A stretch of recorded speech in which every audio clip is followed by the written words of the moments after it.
Yo, what's up men? So yun, ito na yung pala yung update natin kanina.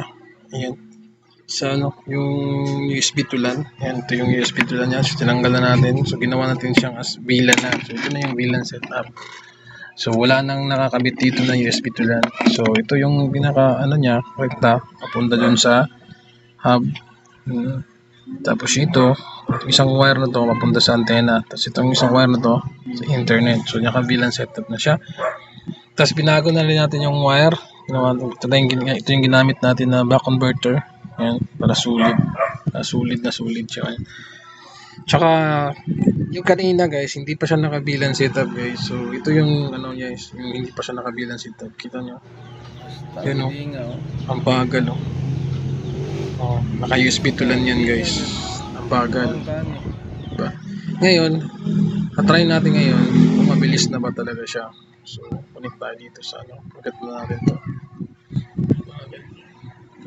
Tapos magkoconnect tayo ulit.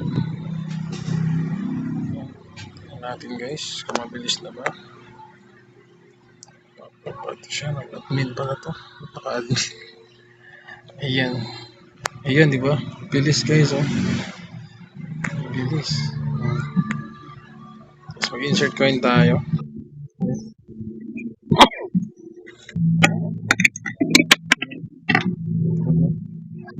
Bilis, oh. Tapos yun na, mabilis guys. Ang bilis na guys. Oh. Diba? Ayan. Yan ang VLAN setup na.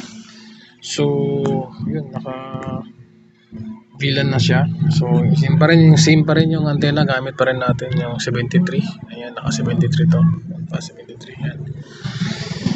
So, okay na to. So, yung client, ito hindi na siguro magreklamo. Sana nga. So, yun na muna mga lods. So, peace out.